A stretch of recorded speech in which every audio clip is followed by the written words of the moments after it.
Our Town KC is brought to you by Video Communication Studios, provider of custom online video education and training. And now, Our Town KC. Hi everybody, my name is Pete Barrett and welcome to another edition of Our Town KC. Now we've brought back a guest from our prior week's episode, Matt Starr, who's an expert on Kansas City sports history. It was so interesting. We're going to go into it by a specific sport a little more deeper. We're going to talk about baseball history. And thanks for coming again, Matt. Thank you for having me. All right, so you told me in the last show that we actually had a baseball team in the 1880s. Right, the Kansas City Unions played here in 1884. Where did they play? I don't remember the names of the parks, but there's parks throughout town, basically close to downtown area. Now, I would think that considering what happened last season with the Royals, which was incredible, that baseball interest around the city is going through the roof. Oh, yeah. And I think that people are going to just find everything that's baseball related in Kansas City to be fascinating. Mm-hmm. So tell me more, like we had the Unions in the late 1880s, right, and they didn't last too long? Or? Right, a year or two, and then we went to the Kansas City Cowboys, the Kansas City Blues. In fact, the Kansas City Blues were once a minor league team of the New York Yankees. Really? So what we talking about? The 20s or the?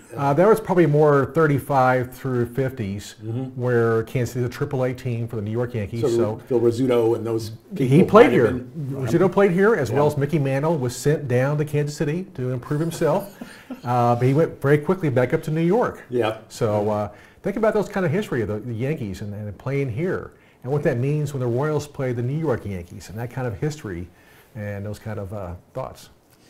Now the Negro Leagues, obviously they've been a huge, huge deal, fortunately, in the last few years with the museum and with essentially the ambassadorship of Buck O'Neill.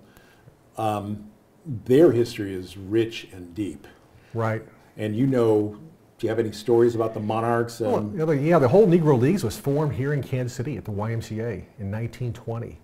So Kansas City were the birthplace of the Negro Leagues, and how it all got started right here. And the Monarchs were probably one of the best teams in all the Negro Leagues. Several of the players, not just Jackie Robinson, went on to Major League Baseball. Like Ernie Banks played here in Kansas City as the Kansas City Monarchs. Yes, he did. I grew up in Chicago. And he was Mr. Cubby, so he started it all right here. Let's play too. Yeah, that's right. Yeah. Elson Howard played the Yankees. He started here in Kansas City. So Satchel Paige is one of the most memorable players of Negro Leagues baseball history, right here in KC. And I understand that when he actually finally ended up going to the majors, what was he, like 40? He was pretty far along. Right. And he was still a factor in the majors. Right. And he actually came back and pitched one game for the Kansas City A's at a very old age. It was probably 3 innings when he pitched. 3 innings? Yes, but did very well. And Finley just didn't get him on the field as a ticket attraction. Yeah. Well, he pitched 3 innings. That's he actually. Yeah. They didn't put him out there for one player, for one at bat. They actually let him go. Right. He must have still had something on the ball. Right. Exactly. Yeah. So what a remarkable history he's had. And the A's, the story of Charlie O and the A's. I would think that that's an amazing story. Yeah. A lot of incredible things there. The A's really never finished over 500. But think about this.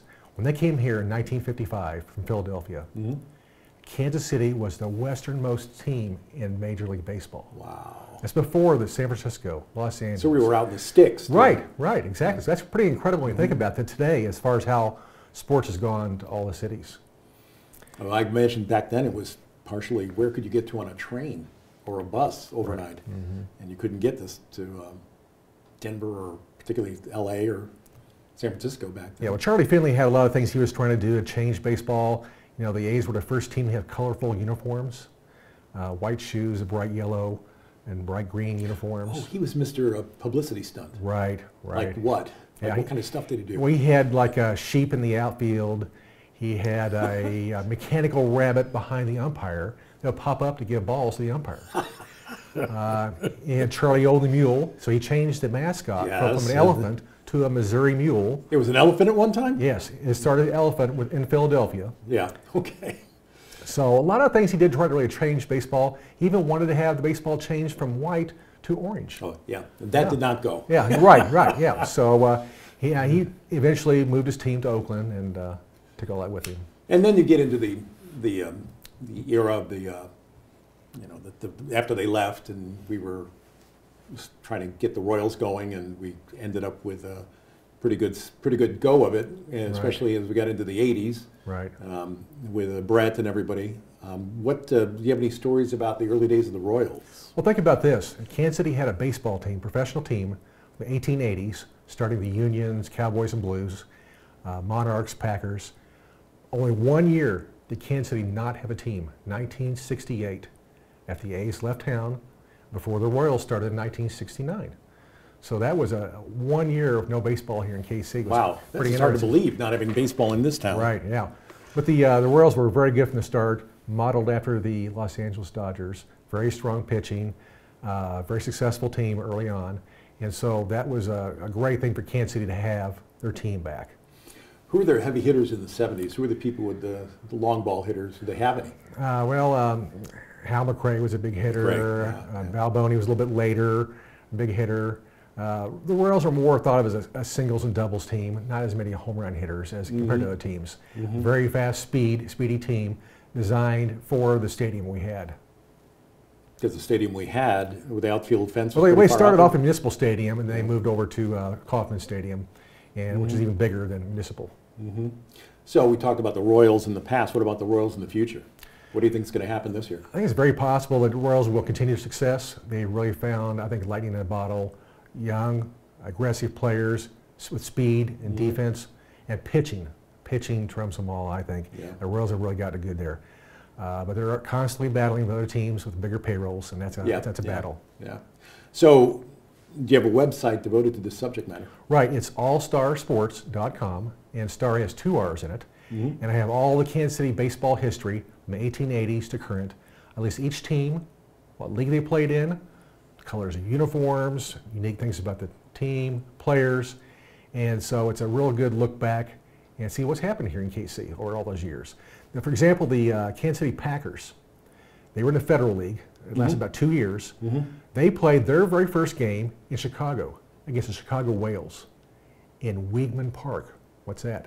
I don't know. That was before Wrigley Field. Oh my! They played so very before first like game there. 1910. Right. They played the very first game there in what was later called Wrigley Field. Wow. You know, I'm from Chicago, and I didn't know that. Yeah. So that's pretty. That's pretty. It seems like Wrigley Field's been there since forever. Right. So, Right. all right. So, thanks for coming on the show. Sure. Thanks. Very interesting. Yeah, I love it. Anytime. Okay. This was really a slice of sports history, and we invite people to look at your website. Thank you. Okay. All right. Thanks for watching Our Town KC. My name is Pete Barrett, and we'll see you next time.